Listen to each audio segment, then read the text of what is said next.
بسم اللہ الرحمن الرحیم۔ السلام علیکم دوستو، میں آج آپ کو حضرت خضر علیہ السلام کا واقعہ سناؤں گا۔ ایک مرتبہ حضرت خضر علیہ السلام دریا کے کنارے بیٹھے تھے۔ اتنے میں کسی سائل نے آ کر ان سے سوال کیا کہ میں آپ سے اللہ کے واسطے سوال کرتا ہوں، مجھے عنایت فرمائیے۔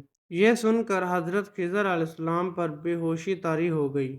جب کچھ ہوش ہوا تو فرمانے لگے، بھائی میں تو صرف اپنی جان اور مال کا مالک ہوں۔ تم نے مجھ سے اللہ کے واسطے سوال کیا ہے، لہٰذا میں اپنی جان اور ذات تمہارے حوالے کرتا ہوں۔ تم جس طرح چاہو اس کو استعمال میں لاؤ، بازار میں فروخت کر کے اس کی قیمت سے فائدہ اٹھاؤ۔ چنانچہ سائل ان کو بازار لے گیا اور ایک شخص سائمہ بن ارقم کے ہاتھ ان کو فروخت کر دیا۔ یہ خریدار ان کو اپنے گھر لے گیا، جس کی پشت پر اس کا ایک باغ تھا۔ چنانچہ سائمہ نے حضرت خضر علیہ السلام کو ایک دال دے کر کہا کہ اس سامنے والے پہاڑ مٹی کا کاٹ کاٹ کر باغ میں ڈالتے رہیں، اور یہ حکم دے کر سائمہ اپنی کسی ضرورت سے کہیں چلا گیا۔ حضرت خضر علیہ السلام اس پہاڑ سے مٹی کاٹ کاٹ کر باغ میں ڈالنے لگے۔ جب سائمہ واپس آیا تو اس نے گھر والوں سے دریافت کیا، تم نے غلام کو کھانا بھی کھلایا یا نہیں؟ گھر والوں نے جواب دیا کہ ہمیں معلوم نہیں غلام کہاں ہے۔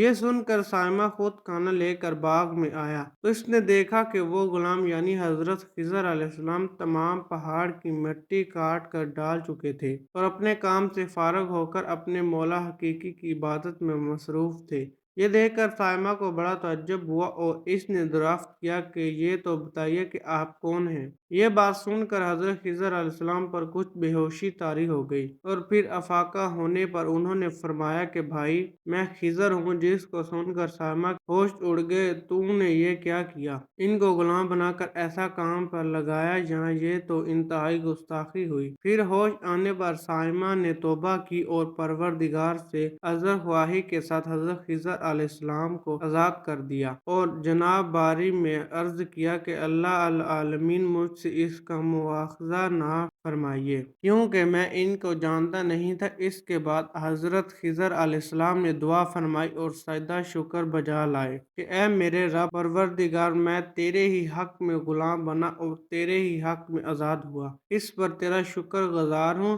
بعد ازاں واپسی کی اجازت لے کر جب دریا پر واپس آئے تو دیکھا ایک شخص کھڑا دعا مانگ رہا ہے کہ اے میرے رب، حضرت خضر علیہ السلام کو غلامی سے رہائی عطا فرما دے اور ان کی توبہ قبول فرما لے۔ حضرت خضر علیہ السلام نے یہ دیکھ کر اس شخص سے دریافت کیا کہ آخر تو کون ہے؟ تو اس شخص نے بتایا کہ میں تو شاذون ہوں، آپ کون ہیں؟ انہوں نے فرمایا میں خضر ہوں۔ اس کے بعد شاذون نے کہا، اے خضر، تم نے اپنے لیے رہنے کا مکان بنا کر دنیا طلب کی ہے، کیونکہ حضرت خضر علیہ السلام کا دریا کے کنارے پر ایک عبادت خانہ تھا۔ بس یہ سن کر وہ فوراً میدان میں نکل آئے اور وہی اللہ کی عبادت میں مصروف ہو گئے۔ اس کے بعد حضرت خضر علیہ السلام نے اسی جگہ ایک درخت لگایا اور اس کے سائے میں عبادت شروع کی تو آواز آئی، اے خضر، جب تم نے درخت کے سائے میں سجدہ کیا تو تم نے دنیا کو آخرت پر ترجیح دی۔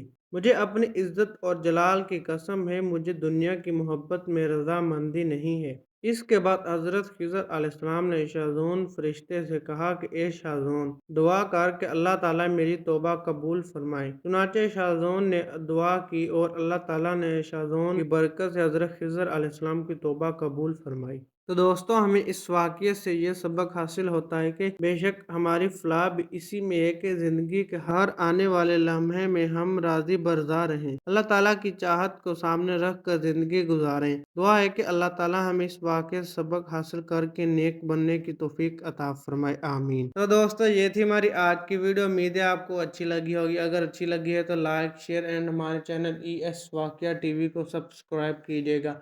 ملیں گے انشاءاللہ نیکسٹ ویڈیو میں، تب تک کے لیے اللہ حافظ۔